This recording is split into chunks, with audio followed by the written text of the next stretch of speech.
My name is Frances W. Moore, 31 years old, and the moment my relationship truly ended started with a sentence my boyfriend said like it was completely normal. My sister's moving in today, permanently. Adrian didn't even pause when he said it. He leaned back against the couch, scrolling through his phone like he was announcing a grocery list item instead of rewriting our entire living situation. I remember staring at him for a few seconds, waiting for the rest of the conversation to appear. It didn't. For context, Adrian and I had been together a little over a year. We had lived together for 8 months in a downtown apartment that looked much more expensive online than it actually was in person. Adrian is a lifestyle influencer. Not internet famous exactly, but not small either. Around 47,000 followers. Fashion, wellness, routines, soft life aesthetics, that kind of thing. When we first met, he had closer to 12,000 followers and worked part-time at a boutique clothing store. Back then, he talked constantly about growth, momentum, branding.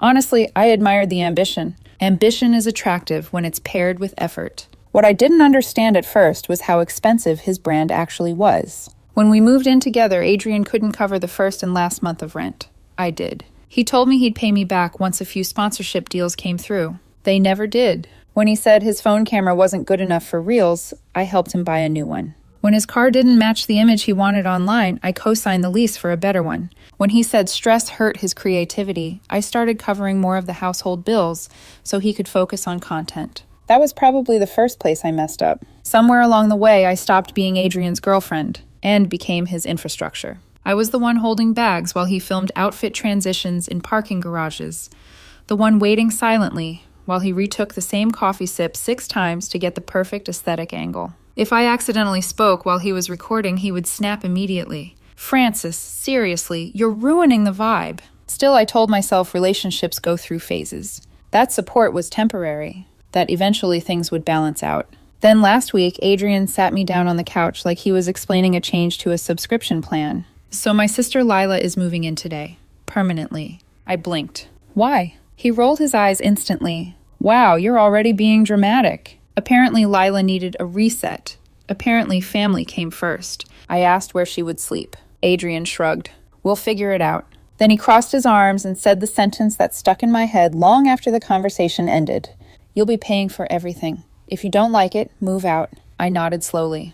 "Understood." Adrian smirked. He thought understood meant compliance. Like I would grumble quietly for a few days and then fall back into the routine I had built around his life. He went right back to scrolling through his phone, probably texting someone about how supportive I was. I stood there for a moment longer watching him, the way he didn't even check my face. That was the moment something inside me quietly shifted. I didn't argue. I didn't explain how insane it was to move someone into our apartment permanently without even discussing it. I didn't ask about rent, utilities, privacy, or how temporary help had somehow become permanent responsibility. I simply walked into the bedroom and closed the door. That night, Lila showed up carrying 2 trash bags of clothes and a gaming console. No hello. No thank you. She dropped the bags in the living room and immediately asked for the Wi-Fi password. Adrian called from the kitchen for me to be nice because she was going through a lot. I smiled politely, gave her the password, asked if she needed help carrying anything else upstairs. Adrian watched that interaction carefully like he was waiting for me to explode. I didn't. Later that night, while he filmed a night routine video in the bathroom, I sat on the edge of the bed with my laptop and pulled up our lease agreement. Month to month. 30 days notice. Both our names listed. But guess who paid the security deposit? Guess whose bank account every utility bill came from? I started making a list, not an angry one. Just a clean, boring list. Lease. Internet. Power. Streaming services. Phone plan. Car insurance. Every small expense I had quietly absorbed because it was easier than arguing. Around midnight, Adrian finally came to bed and complained that my energy felt off. He said stress shows up on camera and could hurt his engagement. Then he added casually, "Just don't start acting weird now that Lila's here." I told him everything was fine. And for the first time in a long time, I meant it. The next morning, Adrian and his sister left early. They were going out for coffee, he said, so he could show Lila the neighborhood and film a quick morning vlog. He kissed my cheek on the way out, already talking to his phone camera about family reset energy and how important it was to support the people you love. I waited 10 minutes after the door closed. Then I started packing. Not fast, not emotional, just deliberate. The first box was clothes, mine only. I folded everything neatly and stacked it into a suitcase and 2 cardboard boxes I pulled from the hallway closet.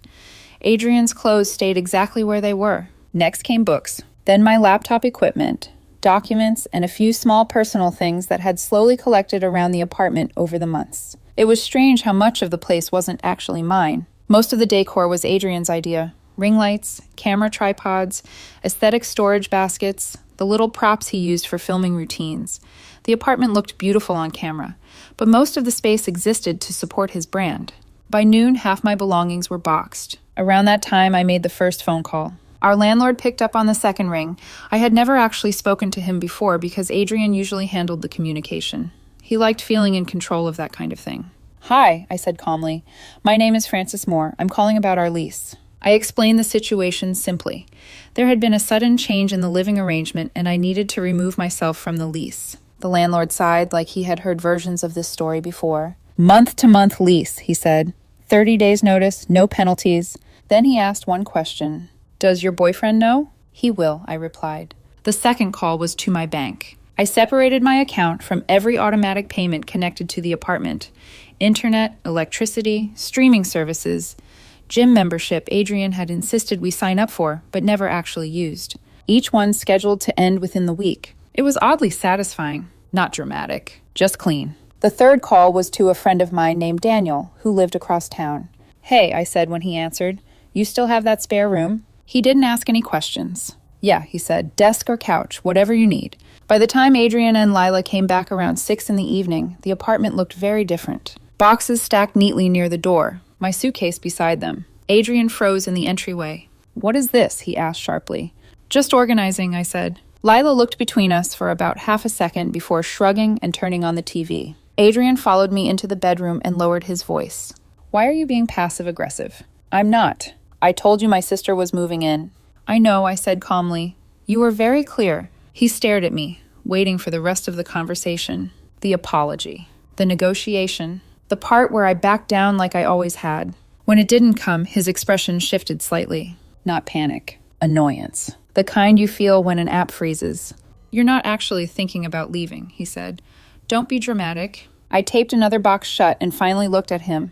"You told me to move out if I didn't like it." He laughed once. Too loudly. "You can't just do that." That was when I realized something important. He genuinely believed that. Adrian followed me back into the living room, voice rising now, not caring that his sister could hear everything. "You're overreacting," he said. "Couples support each other. This is what adults do." I didn't correct him. I simply picked up another box. That was when he snapped. "So what?" he said angrily.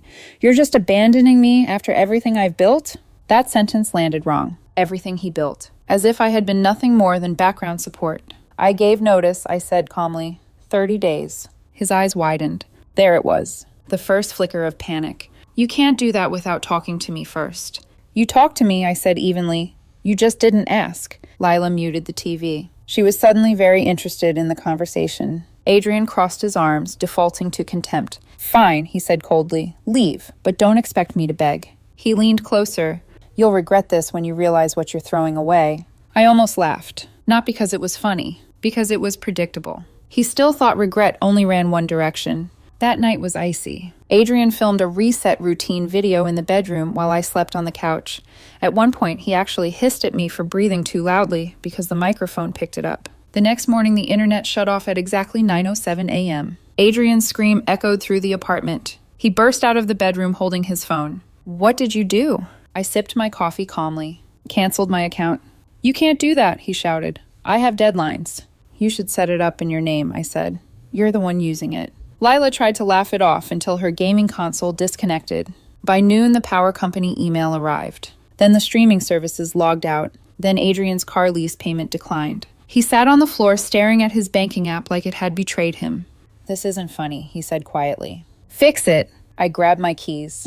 "I'm fixing my situation." When I carried the last box to the door, Adrian finally followed me. For the first time since the conversation started. "You're seriously doing this?" he asked. I paused with my hand on the door handle.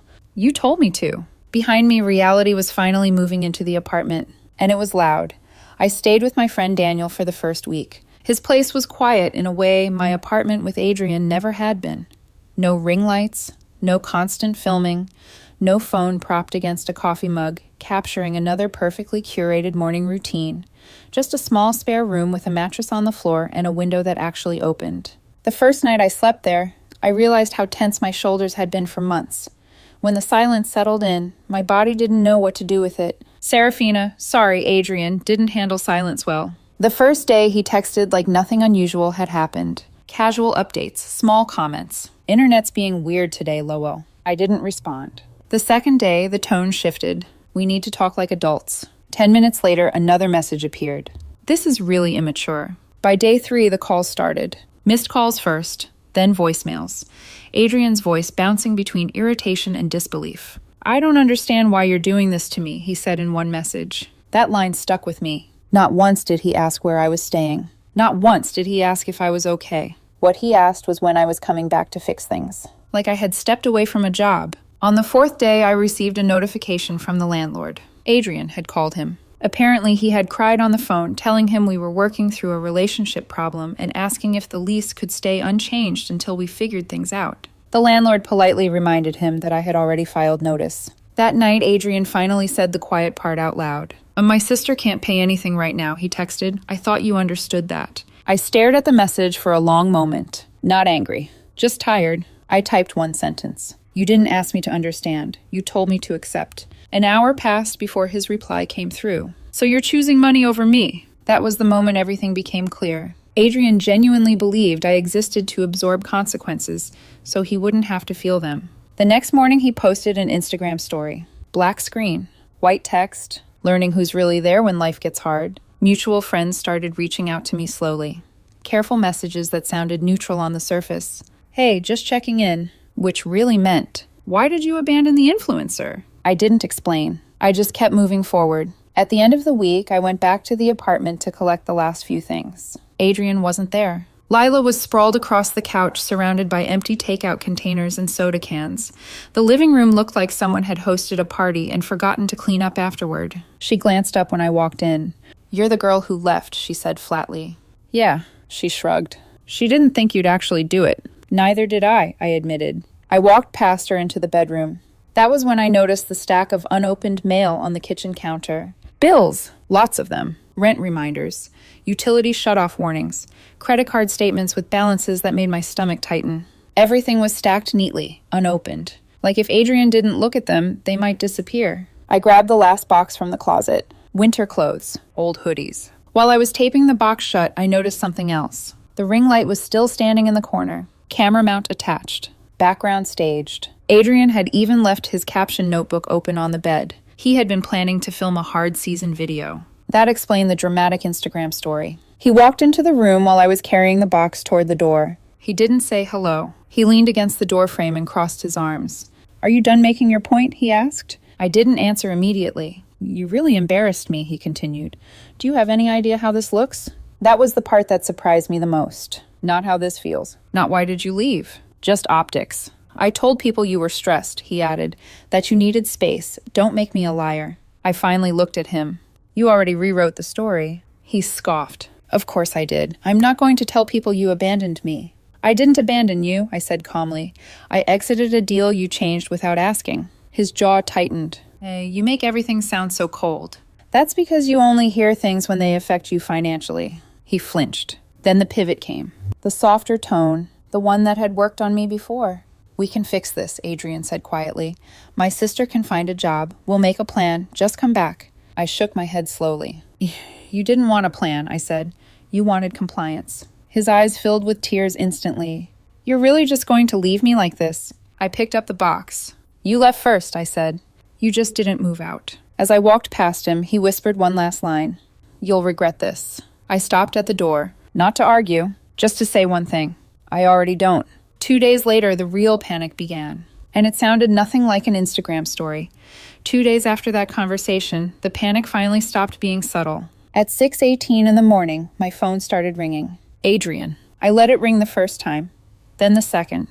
By the fourth call, I answered, not because I wanted to talk, but because I wanted the noise to stop. His voice sounded wrecked. Not the polished influencer sadness he used online. Not the dramatic tone he used in videos. This was different, raw, unfiltered. They're going to tow my car, he said immediately. No greeting. No accusation. Just fear. I leaned back against the wall and closed my eyes for a moment. That's between you and the leasing company, I said. You're still on the paperwork, he replied quickly. They said they might contact you next. I removed myself from the lease, I reminded him. Silence filled the line for a few seconds. Then I heard him breathing. Fast. My cards are maxed, he whispered. I thought a brand deal was coming through, but it didn't. And Lila hasn't even started looking for a job yet. There it was. The reality he couldn't curate. I need help, he said. Not I'm sorry. Not I was wrong. Just need. I waited. Sometimes silence gives people space to say the important thing. Nothing came. I can't fix this for you, I said finally. That doesn't mean I hate you.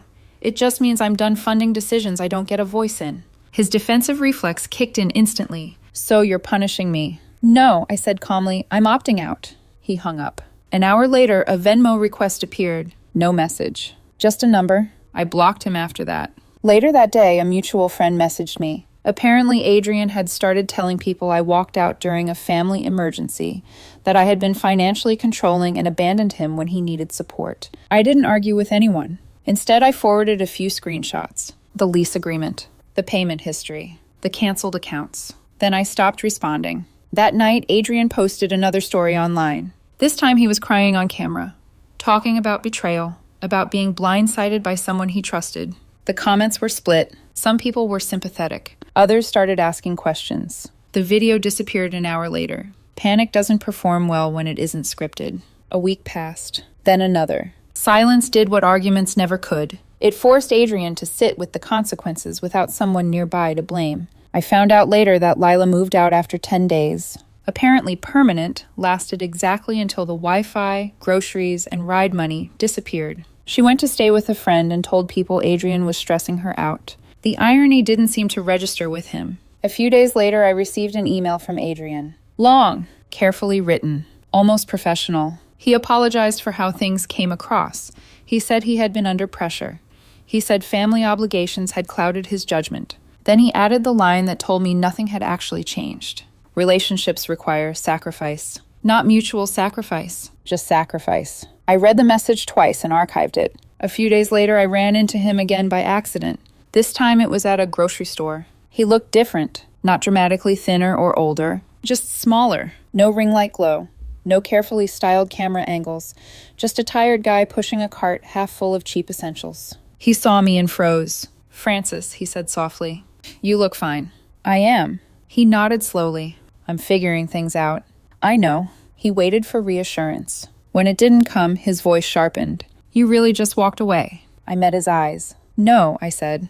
I walked forward. For the first time, he looked like he understood. Not completely, but enough. He opened his mouth like he had one last thing to say, then closed it. There was nothing left that worked on me anymore. I paid for my groceries and left. Behind me, he was still standing in the same spot. Later that night, he posted another photo online. Solo, captioned with words about growth and independence. The comments were supportive. The bank notifications he was probably getting were not. A few weeks later, I got one last message. Not from Adrian. From his sister. Short, awkward. Hey, I didn't know he told you it was permanent. I thought I was staying a couple weeks. I stared at the message for a long time. That explained a lot. The confidence. The entitlement. The way Adrian had announced it like a decree instead of a discussion. He hadn't just crossed a boundary. He had rewritten reality to match the outcome he wanted. I replied with one sentence. Take care of yourself. And that was it. No more loose threads. Life didn't suddenly become perfect after that. There was no revenge glow-up. No dramatic comeback story. Just small changes. My grocery bill dropped. My stress headaches disappeared. I stopped flinching every time my phone buzzed. For the first time in a long time, it felt peaceful to exist without being useful. Sometimes late at night, I still replay the moment on the couch. Adrian leaning back, completely confident. You'll be paying for everything. If you don't like it, move out. He said it like no one ever had before. And I think that's what shocked him the most. Not that I left, that I didn't argue. I didn't negotiate. I didn't beg. I simply accepted the terms and packed.